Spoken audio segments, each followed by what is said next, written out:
Union Banking Corporation was liquidated by the U.S. government, and Prescott Bush received $1.5 million for his holdings in his Nazi business, and that was the beginning of the Bush family fortune for all intents and purposes. George Bush takes his inspiration from what he learned in Skull and Bones and from the Thule Society that Hitler and Goebbels and Goring cut their teeth in, Bohemian Grove, these evil organizations that perpetrate the ugly things that these criminals are doing to this country for which they must be held accountable. They are the most violent, dirtiest people on the face of the earth. Somewhere Americans are going to have to take their country back and start finding out who are these people. Who are these people we call our representatives, the Bushes. George Bush, the president, his father, went around the country talking about a new world order. The people who are running this country from behind the scenes do not care a thing about Americans or bloodshed anywhere.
You were both in Skull and Bones, the secret society. It's so secret we can't talk about it. What does that mean for America? The conspiracy theorists are going to go wild. I'm sure they are. I don't know. I haven't seen the web. Number 322. Sir. Were you a member of Skull and Bones in college in Bush? Were you in the same secret society? That's all right. Let me answer his question. Whoa. Don't chase me. I said don't hit me.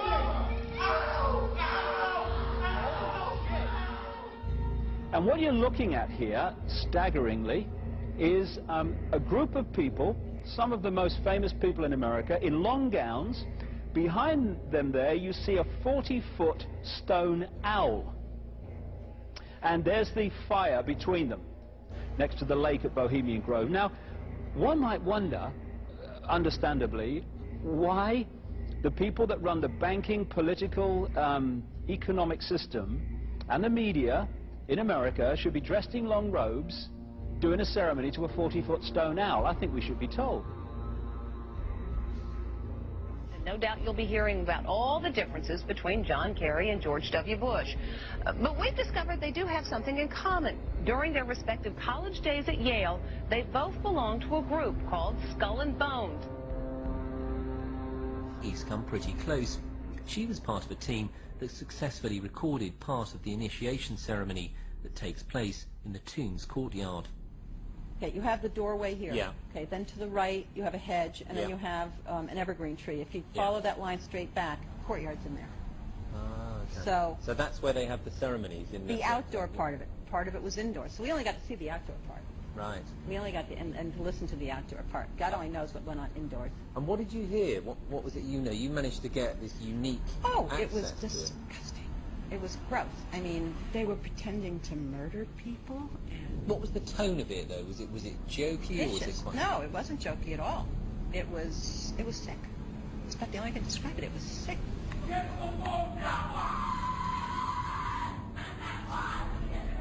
What you're hearing is the first recording ever made of the Skull and Bones initiation ceremony. It has never been broadcast before.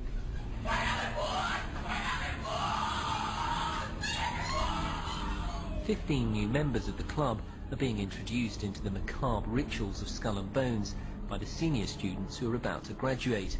The club has what some might see as a strange fascination with death, skulls and bones. There's the chants too, difficult to hear first of all, but including the devil equals death, and death equals death.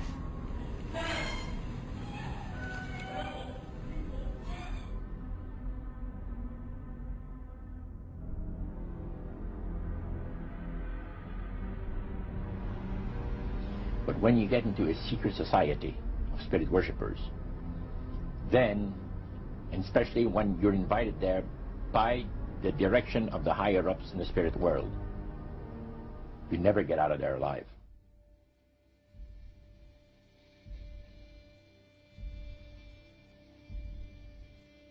And he told us, he says, look,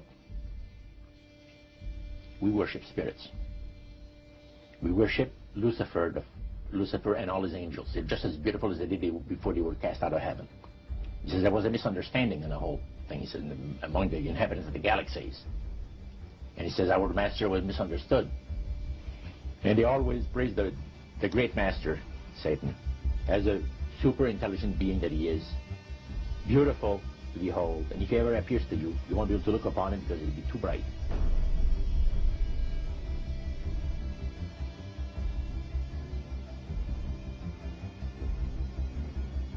What have Herbert Hoover, Art Linkletter, Jack London, and Richard Nixon all had in common? Well, they've all been members of the exclusive all-male Bohemian Club in California, where every year at this time, the elite from around the country get together for 2.5 weeks of fun and games. Among its members are businessmen like Leonard Firestone and Edgar Kaiser, and political figures like Gerald Ford, Henry Kissinger, William French Smith, and George Shultz. President Reagan, Vice President Bush, and Defense Secretary Weinberger are members of other camps. Richard Nixon is a Bohemian, and so are high-ranking executives of such companies as Eastern Airlines, Standard Oil of Indiana, and Bank of America. Privacy is one of the Grove's most cherished virtues.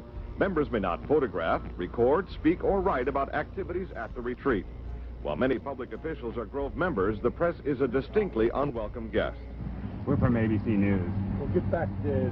Get back there. Can we talk to somebody in the... Get back there.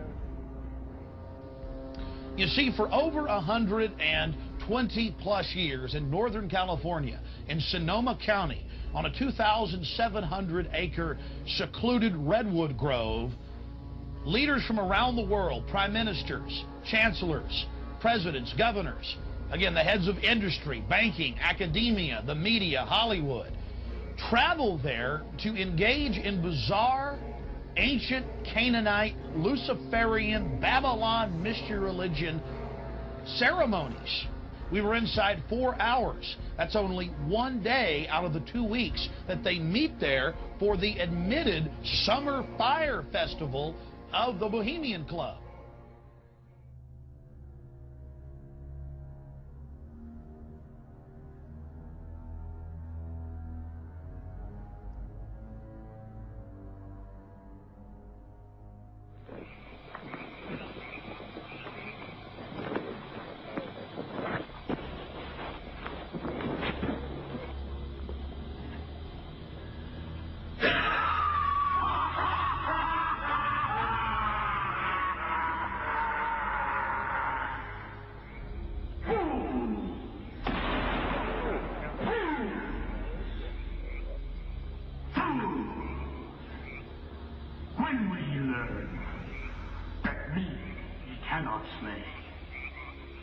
Year after year, he burned me in this grove, lifting your puny shouts of triumph to the stars.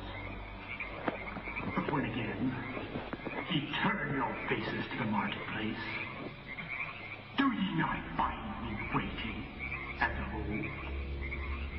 Fools! Fools!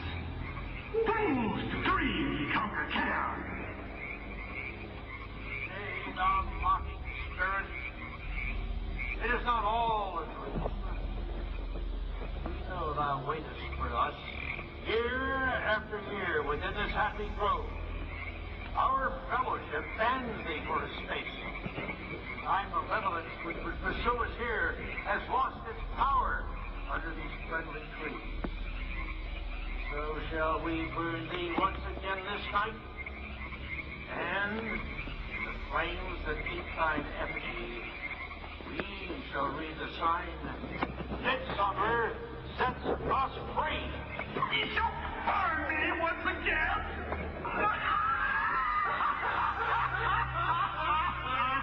Now but these ways, which hither ye have brought from regions where I reign. Ye fools and priests, I spit upon your fire. Hail fellowship's eternal flame.